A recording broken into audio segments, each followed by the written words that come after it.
నమస్తే, welcome to Bharati TV. నేను బాపయ్య.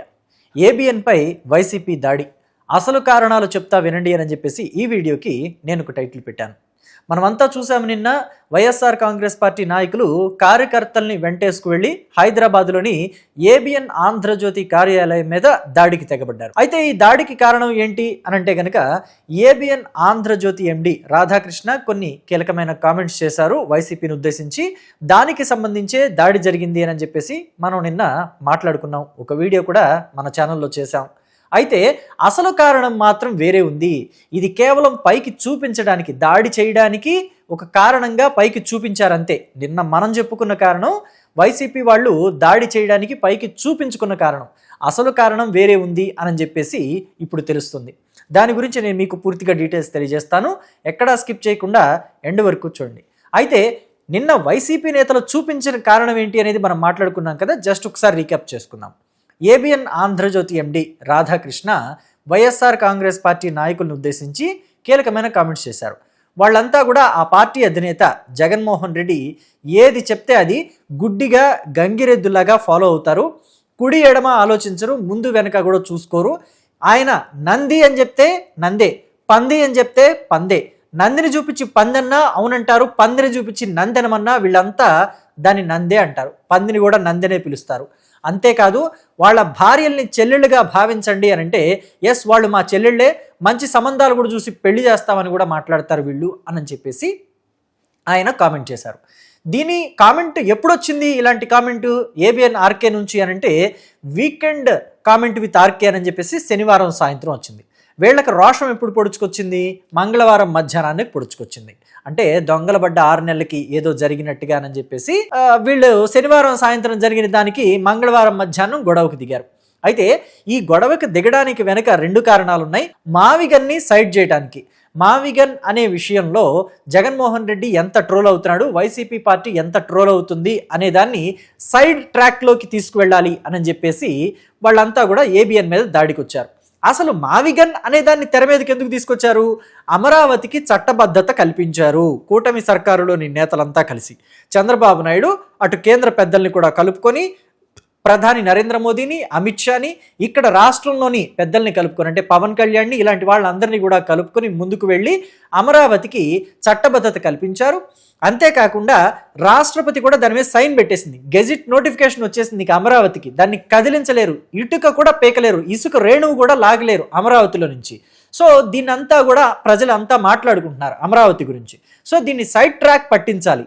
అక్కడ ప్రజలు సంబరాలు చేసుకునేది చూడకూడదు, ఇంకా ఏదో పెద్ద విషయం జరగాలి. ఓ చిన్న గీత పక్కన పెద్ద గీత గీయాలి అని జగన్మోహన్ రెడ్డి భావించాడు. అందుకని నిన్న వైఎస్ఆర్ కాంగ్రెస్ పార్టీకి సంబంధించిన నాయకులందరినీ కూడా ఏబిఎన్ ఆంధ్రజ్యోతి కార్యాలయం మీదకి తోలారు. అయితే వీళ్ళందరినీ మావిగన్ మీద మాట్లాడండి, మావిగన్ని ప్రమోట్ చేయండి అని అంటే ఎవ్వరూ పట్టించుకోలేదు. సజ్జల రామకృష్ణారెడ్డి పిలుపునిస్తే కేవలం పేర్ని నాని, అంబటి రాంబాబు లాంటి వాళ్ళు మాత్రమే 2-3 ముందుకొచ్చి మావిగన్ మహా అద్భుతం అని చెప్పారు. అధికార ప్రతినిధి కారుమూరి వెంకటరెడ్డో లేకపోతే ఇంకొకళ్ళు శ్యామల లాంటి వాళ్ళు ఒకళ్ళిద్దరు తప్ప ఎవ్వరూ దీని మీద మాట్లాడిన పాపాన పోలేదు. పైగా వైఎస్ఆర్ కాంగ్రెస్ పార్టీకి సపోర్ట్ చేసే కొన్ని వెబ్సైట్లు కూడా ఈ మావిగన్ని పచ్చిబూతులు తిట్టినాయి, చీల్చి చెండాడినాయి కొన్ని వెబ్సైట్లు. మొన్నటి వరకు ఆ వెబ్సైట్లు ఎలా ఉండేవంటే వైసీపీని తమలపాకుతో కొడితే తెలుగుదేశం పార్టీని తలుపు చెక్కతో కొట్టినట్టుండేవి. కానీ ఇవాళ ఆ వెబ్సైట్లు కూడా అమరావతిని సపోర్ట్ చేస్తూ మాట్లాడాయి. మొన్నటి వరకు జగన్మోహన్ రెడ్డి అంటే 2014-19 మధ్య అమరావతి అద్భుతం అన్నాడు. ఆ తర్వాత 2019లో అధికారంలోకి వచ్చిన తర్వాత అమరావతి కాదు 3 రాజధానులు అన్నాడు. ఇప్పుడు అధికారం కోల్పోయిన తర్వాత కూడా తనని తాను సరిదిద్దుకోకుండా వైసీపీని ఒక గాడిలో పెట్టే ప్రయత్నం, ప్రజలకి దగ్గర చేసే ప్రయత్నం చేయకుండా మళ్ళీ ఇప్పుడు 3 రాజధానులు కాదు 3 నగరాలు కలిపి రాజధానులు చేయండి, ఆ 3 నగరాలే మచిలీపట్నం, విజయవాడ, గుంటూరు, అదే మావిగన్ అని చెప్పేసి మాట్లాడుతున్నాడు. ఇదంతా కూడా ఆ పార్టీని నిన్న మొన్నటి వరకు భుజాలకెత్తుకుని మోసిన వాళ్ళకు కూడా నచ్చట్లేదు. కార్యకర్తలు కూడా కాండ్రించి ఉమ్మేస్తున్నారు.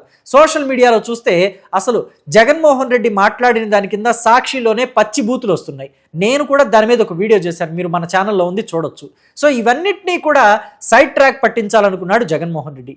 అందుకనే ఈ దాడిని ఉపయోగించుకున్నాడు. ఈ మావిగన్ అనే దాన్ని కూడా సైడ్ ట్రాక్ పట్టించడానికి దాడిని ఉపయోగించుకున్నాడు. కానీ దీని అంతటికీ కూడా మెయిన్ రీజన్ ఇంకొకటి ఉంది. అదేంటి అంటే ఇవాళ కక్ష పెట్టుకుని ఏబిఎన్ ఆంధ్రజ్యోతి మీద దాడి చేయడానికి తన అనుచరుల్ని, తన నాయకుల్ని, తన కార్యకర్తల్ని జగన్మోహన్ రెడ్డి ఉసిగొల్పలేదు. అది ఎప్పటి నుంచో జగన్మోహన్ రెడ్డికి ఏబిఎన్ రాధాకృష్ణ మీద కక్ష అంతా కూడా గూడు కట్టుకుపోయింది. ఏబిఎన్ రాధాకృష్ణ మీకు గుర్తుండే ఉంటుంది, జగన్మోహన్ రెడ్డి ముఖ్యమంత్రిగా ఉన్నప్పుడే ఆయనకేదో మానసిక సంఘర్షణ ఉంది, మానసిక వ్యాధిగ్రస్తుడు జగన్మోహన్, మానసికంగా ఆయన ఏదో ఇబ్బంది పడుతున్నాడని చెప్పేసి కొన్ని కథనాలు రాశారు. అర్ధరాత్రి 1 గంట సమయంలో 12-1 గంట సమయంలో యేసు ప్రభుతో మాట్లాడుతాడు జగన్మోహన్ రెడ్డి. ఆ తర్వాత తెల్లవారుజాను 2 గంటలు 3 గంటలు ఆ సమయంలో తన తండ్రి రాజశేఖర్ రెడ్డితో మాట్లాడుతూ ఉంటాడని చెప్పేసి కూడా కొన్ని సందర్భాల్లో వార్తా కథనాలు వచ్చాయి ఏబిఎన్ ఆంధ్రజ్యోతిలో. ఇవన్నీ కూడా జగన్మోహన్ రెడ్డికి చాలా కోపం తెప్పించాయి ఆ రోజుల్లో. అయితే అధికారంలో ఉన్న నేత, పైగా ముఖ్యమంత్రిగా ఉన్న వ్యక్తి, సో ఇలాంటి వాటిని పట్టుకుని ఏబిఎన్ మీద అప్పట్లో దాడి చేయించుంటే ఆ పార్టీకి మరింత డ్యామేజ్ వచ్చిండేది. కానీ ఇప్పుడు ఆల్రెడీ డ్యామేజ్డ్ స్టేజ్లోనే ఉంది, పగిలిపోయింది, కుండ పగిలిపోయింది. 2024 ఎన్నికల్లో రాష్ట్ర ప్రజలంతా కలిసి వైసీపీ కుండని బద్దలు కొట్టేశారు. ఇంకా అంతకన్నా ఏమవుతుంది? సో అందుకని ఇప్పుడు ఛాన్స్ దొరికింది కదా అని చెప్పేసి ఏబిఎన్ రాధాకృష్ణ తన పార్టీని గురించి, తన పార్టీ నాయకుల గురించి మాట్లాడిన మాటల మీద ఒక పెద్ద ఎత్తున దాడిని క్రియేట్ చేశాడు జగన్మోహన్ రెడ్డి అని అంటున్నారు ప్రస్తుతం రాష్ట్రంలో ప్రజలంతా కూడా. ఇది నా మాట కాదు, నేను ప్రజల మాటని నేను మీ ముందుకు తీసుకొచ్చాను, నా వాయిస్తో తీసుకొచ్చాను అంతే. ఇదంతా కూడా రాష్ట్ర ప్రజలు మాట్లాడుకుంటున్నది. గతంలో జగన్మోహన్ రెడ్డి దాడి చేయకపోవడానికి ఇప్పుడు చేయడానికి కారణం ఏంటి అని అంటే జగన్మోహన్ రెడ్డి మానసిక వైఖరి గురించి, మానసికంగా ఆయన ఇబ్బంది పడుతున్న దాని గురించి ఆర్కే గతంలోనే మాట్లాడాడు.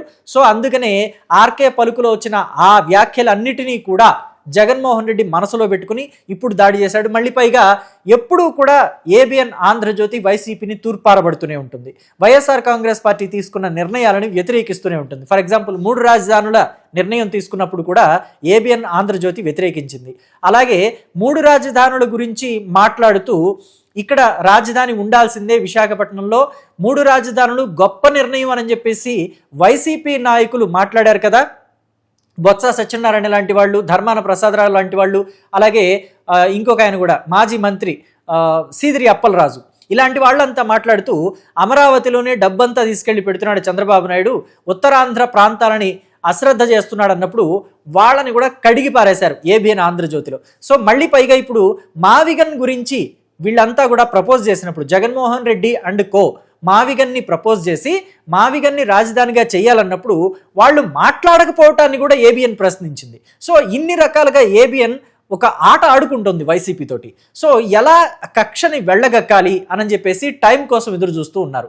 సో ఆ టైము మొన్న వీకెండ్ కామెంట్ తోటి వచ్చింది. అయినా వీకెండ్ కామెంట్ శనివారం సాయంత్రం వస్తే వీళ్ళు మంగళవారం మధ్యాహ్నం దాడి చేయటమే చాలా హాస్యాస్పదంగా, దాన్నంతా కూడా పరిశీలించదగినదిగా ఉంది. సో పరిశీలిస్తే ఏమైంది? అసలు బండారం బయటపడింది. ఈ కక్ష ఇప్పటిది కాదు జగన్మోహన్ రెడ్డికి ఏబిఎన్ ఆంధ్రజ్యోతి మీద, ఇది ఎప్పటి నుంచో ఆయన గుండెల్లో గూడు కట్టుకునుంది. ఎలా కక్ష తీర్చుకోవాలి అని చెప్పేసి ఎదురు చూస్తూ ఉన్నాడు. ఆ ఎదురు చూస్తూ ఉన్నదానికి ఇప్పుడు మావిగన్ని, అమరావతి విషయాన్ని కూడా సైడ్ ట్రాక్ పట్టించడానికి ఈ దాడి చాలా చక్కగా వైసీపీకి ఉపయోగపడింది అని చెప్పేసి, అలాగే అమరావతి గురించి సైడ్ ట్రాక్ పట్టించడానికి కూడా జగన్మోహన్ రెడ్డికి ఇది బాగా ఉపయోగపడింది. ఎందుకంటే అమరావతి విషయంలో ఇప్పుడు రాష్ట్ర ప్రజలంతా కూడా సంబరాలు చేసుకుంటున్నారు. గెజిట్ నోటిఫికేషన్ వచ్చేసింది, అమరావతి 3 రాజధానులకి చట్టబద్ధత కూడా వచ్చేసింది. దీన్నంతా సైడ్ ట్రాక్ పట్టించాడు జగన్మోహన్ రెడ్డి. రాష్ట్ర ప్రజలంతా కూడా ఇక్కడ ఏబిఎన్ ఆంధ్రజ్యోతి మీద జగన్మోహన్ రెడ్డి దాడి చేయించి చాలా పెద్ద తప్పు చేశాడు అని చెప్పేసి జనం భావిస్తున్నారు. కానీ జగన్మోహన్ రెడ్డి వ్యూహం తెలుసా మీకు? ఇక్కడ రాష్ట్ర ప్రజలంతా సంబరాలు చేసుకోవాల్సిన దాన్ని, వైసీపీ సిగ్గుపడాల్సిన దాన్ని అంతా కూడా చాలా చక్కగా సైడ్ ట్రాక్ పట్టించేశాడు. చాలా చక్కగా ఏబిఎన్ ఆంధ్రజ్యోతి మీద దాడితోటి మొత్తం అంతా కూడా డైవర్షన్ పాలిటిక్స్ చేసేసి తాను ఎస్కేప్ అయిపోయాడు. ఇదంతా కూడా జనాల్ని సంబరాల నుంచి కూడా డైవర్ట్ చేసేసాడు. సో దీని మీద మీరేమంటారో మీ అభిప్రాయాన్ని కమెంట్ బాక్స్లో తెలియచేయండి. Thank you.